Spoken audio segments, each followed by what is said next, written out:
Tuesday, March 12th, 2019, Maneco 64, home of alternative economics and contrarian views. This morning, I'd like to look at the U.S. Finances, the budget deficit, and how the U.S. is now going to be running $1 trillion annual deficits as far as the eye can see. It's amazing. It took America about 204 years to accumulate $1 trillion national debt, and now we're seeing the deficit, which is not the debt, it's the shortfall between government intake and government spending every year. We're going to see that at $1 trillion clip annually now, at least until 2022. So I want to look at that. I want to look at the latest news on Brexit here in the UK. And before that, of course, let's look at what the markets are doing. It's 7:38 a.m. in London. Yesterday, of course, it was a strange day. When I made my video, the Dow was down substantially because of the Boeing incidents, while the S&P and NASDAQ were higher. And then the market opened, regular hour market opened in New York at 9:30 a.m. local time, and the Dow and S&P and NASDAQ soared for one reason or another, and the markets ended up quite strong on the day. Let's see, the Dow finished up 200 or 0.79% higher. S&P finished almost 1.5% higher at 2783, and the NASDAQ finished 150 points higher or 2%. Before I go into the prices this morning, I just have to say that the technical picture, I made a video about the head and shoulder last week or the week before, I'm not sure exactly when, and that's still there. We had a down week last week. Yes, we've rallied yesterday, but we're still below the top of the potential right-hand shoulder in the S&P. Right now, we've got spot gold at $1294.80. That's $1.60 higher. The range has been $1297.50 to $1292. So fairly steady gold. Yesterday, gold wasn't able to break through 1300. And if anything, it traded lower when the U.S. markets opened, which is something that happens very often. Spot silver right now is up 7 cents. 1537, or just under 0.5%. The high's been 1544 overnight and the low 1528. The Dow is up another 90 this morning at 25,738, or up just over 1/3%. S&P is at 2790, up 8 1/4 or 1/3, and the NASDAQ 100 future is up 1/3% as well, up 25.7187. Currencies, while we've seen a big jump in the British pound or sterling, if you want to, whatever you want to call it, in the last, well, since yesterday. I mean, we closed last week around 130 or just below 130. Now we're at 132.30. And I'll just quickly cover it now. Brexit, I think that's appropriate to do it now. While the big headlines is May strikes new Brexit deal with the EU, asks Parliament to back it. So Parliament is going to vote on it tonight. I think it is tonight. Probably later in the day. And she went, I think, to Luxembourg yesterday to negotiate last minute, or to Strasbourg, sorry, in France. She flew there, and apparently she's got a deal from the EU. Jean-Claude Juncker, the European Commission president. Well, this is what he said. The choice is clear. It is this deal or Brexit may not happen at all. Juncker said, let's bring the UK's withdrawal to an orderly end. We owe it to history. I think that's very arrogant. It looks like he's got the upper hand, but we'll have to see what the MPs do tonight on the vote. The other comment I like to mention here in this article and that's really important, I think. And this is why the British pound or sterling is going to continue to be volatile. Steve Baker, a pro-Brexit member of May's Conservative Party, said the new agreement seems to fall short of the plan he wanted to see. A panel of Eurosceptic politicians will examine May's latest blueprint in detail, he said.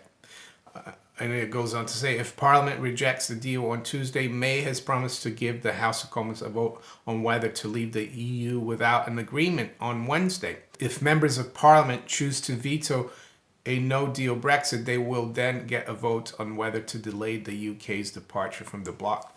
Well, I saw a headline the other day, and I think if Britain delays its Brexit, its exit from the EU, the EU is looking to charge like £1 billion. I mean, it's crazy. But anyway, there's still a lot of uncertainties. Things could change completely tonight. We'll have to see. So that's why the pound is higher. There's hope that this new deal will be voted in favor of. So the pound is right now up 80 pips, or 2/3%, 132.27. This news came out late yesterday, and that's why we're high. We're off the highs, though. The high was 132.91. The euro is up 17 pips, at 112.62. And the dollar is up 18 pips against the yen at 111.38. Dollar is down to 0.2% against the Chinese yuan at 672. Crude oil is up 0.5% at 57.30 WTI, and Brent crude is up 1/3 at 66.74. The 10-year yield is at 2.66, up 2 basis points. $1 trillion deficits as far as the eye can see. I read an article about a week ago on Zero Hedge. And by the way, Zero Hedge has been banned from Facebook. So if you try to link an article from Zero Hedge on Facebook, it doesn't allow you to do that. And that's the way things are going, unfortunately. So much for freedom of speech. So this is from March 5th. It says U.S. budget deficit soars 77% as federal interest expense hits record high. So this is old news, but it just goes to show you how things are out of control, in my opinion.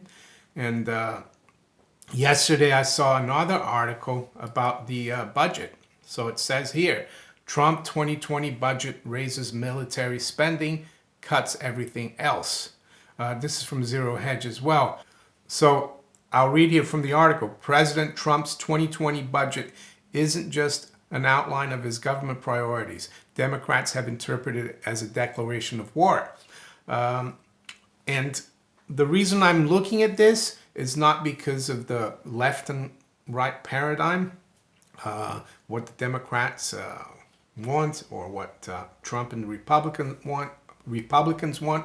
I just wanted to point to the fact that it says here, major highlights, and one of them is the budget projects 1.1 trillion deficit in 2019, which ends in October 2019, the fiscal year. 1.1 trillion in 2020, 1.1 trillion in 2021, and a $1 trillion deficit in 2022. The other thing that I found quite comical is that this budget sees a balanced budget in 15 years' time. Wow. Yeah, budget claims path to balance in 15 years. So the gist of this budget is that it's cutting a lot of spending, like in energy department, 11%, 22% to Department of Transportation, 12% to Department of Health and Human Services. It's cutting foreign aid by $13 billion, but it's increasing defense spending. And that's what I wanted to touch upon. Defense spending is going to be the major beneficiary, while non-defense spending, as you can see here, for the next 10 years or so is going to go supposedly down, but defense spending is going to keep increasing. So I guess the military industrial complex will be very happy with this budget. But what about foreigners who finance the, all this spending, all the deficit, all the countries that have to run current account surpluses in a world where the dollar is the reserve currency of the world? Do countries like China, Russia, and others really want to finance the increase in American military might? We know that America spends, and we call it defense, but it used to be called the Department of War. America spends more than the next 16 or 17 countries put all together. And does America really face a threat from the outside that requires that amount of military spending? I don't think so. I mean, it was Abraham Lincoln who said, and I quote, "America will never be destroyed from the outside. If we falter and lose our freedoms, it will be because we destroyed ourselves." And I think that's the path America is following right now. As I said in the beginning of the video, it took 204 years to get to $1 trillion, not deficit, but debt. So now we're increasing that debt, technically, because I think it's increasing much higher than the deficit number if you do the proper accounting, but you're increasing it annually by $1 trillion.